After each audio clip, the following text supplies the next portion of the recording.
Class 10 कल resistivity के बारे में हमने पढ़ लिया था। मैंने कल कहा था रजिस्टिविटी के कुछ क्वेश्चंस भी करवा दूंगी, तो आ जाओ रजिस्टिविटी के क्वेश्चन करते हैं। पहला क्वेश्चन देखो क्या दिया हुआ है। A copper wire has a diameter of 0.5 mm, है ना। 0.5 mm का डायमीटर दिया है। रजिस्टिविटी 1.6 10⁻⁻8 ओम मीटर है, ठीक है। वही 1.60 जीरो हटा दिया मैंने, सिग्निफिकेंट नंबर में नहीं आएगा, ठीक है। What will be the length of the wire to make it resistance 10 ohm. तो बेटा जी क्वेश्चन ये है कि एक तार है जिसका डायमीटर हमें कितना दिया है 0.5 mm, ठीक है, और उसकी रजिस्टिविटी दी है 1.6 10⁻⁸ ओम मीटर। कितना लेंथ कर दे उस तार का ताकि उसका रेजिस्टेंस कितने का हो जाए, 10 ओम का। तो मैंने सबसे पहले आपको बताया हुआ है, घबराया मत करो। पहले क्या किया करो, पहले डेटा लिखा करो, जो जो दिया हुआ है उसको लिख लो, समझ लो, बहुत आसान है, ठीक है। Diameter of the wire, D of the wire कितना है 0.5 mm, ओके। कह रहा है रेजिस्टिविटी उस वायर की कितनी है 1.6 इंटू 10⁻⁸ ओम मीटर, ठीक है। अब what will be the length, word होना चाहिए ताकि रेजिस्टेंस उसका कितने का हो जाए 10 ओम का हो जाए, ओके। रेजिस्टेंस 10 ओम का चाहिए। तो भैया भैया भैया मेरे क्या देखो, इन सब के अंदर एक हम लोगों ने रिलेशन पढ़ा हुआ है। क्या रिलेशन पढ़ा हुआ है, R is equal to rho L by A, पढ़ा हुआ है ना, तो वही लगा दो। रेजिस्टेंस की जगह पे कितना दिया है 10 ओम का चाहिए। रेजिस्टिविटी कितने का दिया है 1.6 इंटू 10⁻⁸, ओके, ठीक है। लेंथ ऑफ द वायर हमें निकालना है और एरिया ऑफ क्रॉस सेक्शन नहीं दिया हुआ तो हम क्या रख सकते हैं, पाई आर का स्क्वायर रख सकते हैं, ठीक है। यहां तक तो बात समझ में आती है। तो पाई आर का स्क्वायर निकालना हमारा एक झंझट है, हाँ, ये हमें निकालना है, ठीक है। इसको रफ पे निकाल लो, बस बात यहां से आ जाएगी। हाँ, एरिया हमारे पास क्या हुआ, पाई आर का स्क्वायर। पाई की जगह पे 22/7 या 3.14, देखो अगर कटता हो तो 22/7 लगा दो, अगर 22/7 लगा दो, या नहीं कटता तो 3.14 करके कर लो, उससे भी आसान पड़ जाएगा।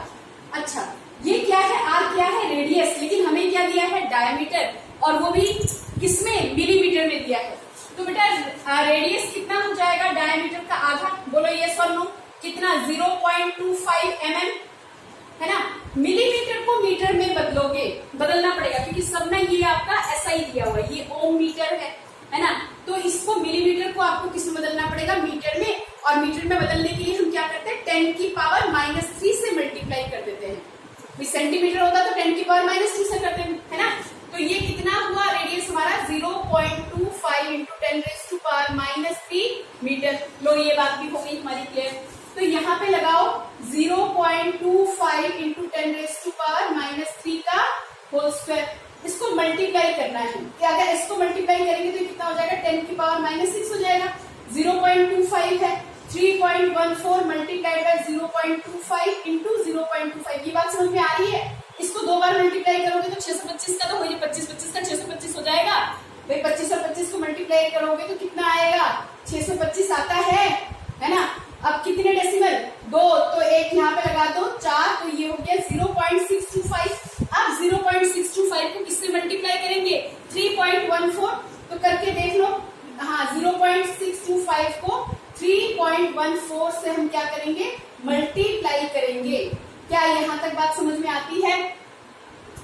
ये देखो 18-19 के आसपास का तो हमारा आना ही चाहिए, हाँ कि ना। इसको अगर कैलकुलेट करो तो जल्दी से कैलकुलेट करके बताओ कितना आ रहा है। तो बेटा सारा मल्टीप्लाई करके हमारे पास आ जाएगा 0.196,250 आ रहा है। इसको मतलब हम 350 कितना आ रहा है, हम राउंड ऑफ करके कितना ले रहे हैं, 4 ले रहे हैं, ठीक है। पीछे के 0 हमने हटा दिए। इतना इंटू 10⁻⁻6, क्या मीटर का स्क्वायर, एरिया है तो मीटर स्क्वायर में, तो यानी ये सारी वैल्यू तुम यहाँ लगाओगे, जरा कैलकुलेशन फास्ट कर लेना, ठीक है। तो सारी वैल्यू यहाँ लगाओगे तो 10 is equal to 1.6 10⁻⁸ into L, और इस पूरे की जगह पे 0.1964 10⁻⁻6। L को यही छोड़ दो, बाकी सारी चीजें यहाँ ले जाओ, ठीक है। कैलकुलेशन ही तो करना है, अब इतना तो कर लो कि 0.1964 10⁻⁻6 अपॉन कितना 1.6 10⁻⁻8 इज इक्वल टू तुम्हारे पास क्या आ जाएगा, लेंथ, ठीक है। इसको सॉल्व करके देख लेना, लेंथ तुम्हारा यहाँ से आ जाएगा। सॉल्व कर लोगे या सॉल्व करें? सॉल्व कर लोगे, ठीक है।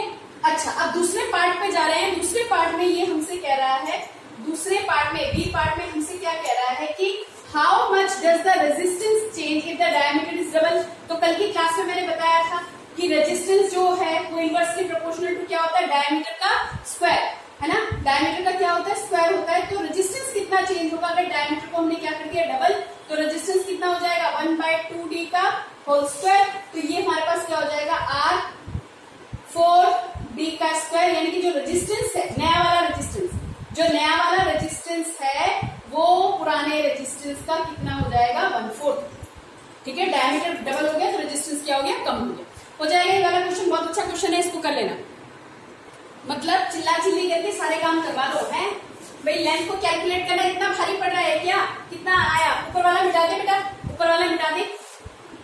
और तुम लोग देखो कैसे, देखिए जब ऐसे आ जाए ना तो घबराया मत करो, 10 की पावर्स को जोड़ लिया करो। भाई ये 10 की पावर -6 है और यहाँ पे क्या है? 10। तो कितना हुआ? 10⁻⁵ बात समझ में आई। और ये जो ऊपर जाएगा तो -5 और +8 तुम्हें क्या दे देगा भैया? -5 + 8 क्या दे देगा? 3 दे देगा, ठीक है। और ये 1.6, यहाँ के 4 0 आ रहे हैं, 1 0 ये, तो ये तुम्हारे पास रह जाएगा 1964/16 = L। काट लोगे? अब तो काट लोगे भाई। ये सारे 10 को जोड़ देना, जितने भी डेसिमल और जीरो है उन सबको क्या कर देना? डेसिमल को हटाकर 0 0 ले लेना, सारा काम आसानी से हो जाएगा। तो इस कंप्लीट को सॉल्व करने के बाद कितना आएगा? ये कितना आया? 122.2 या 3 या कुछ ऐसा आएगा, है ना। लेंथ इतने मीटर आएगा। अब तो कर लोगे, ज्यादा फालतू नहीं, ठीक है। हो जाएगा, हो जाएगा बेटा। चलो, ओके, डन।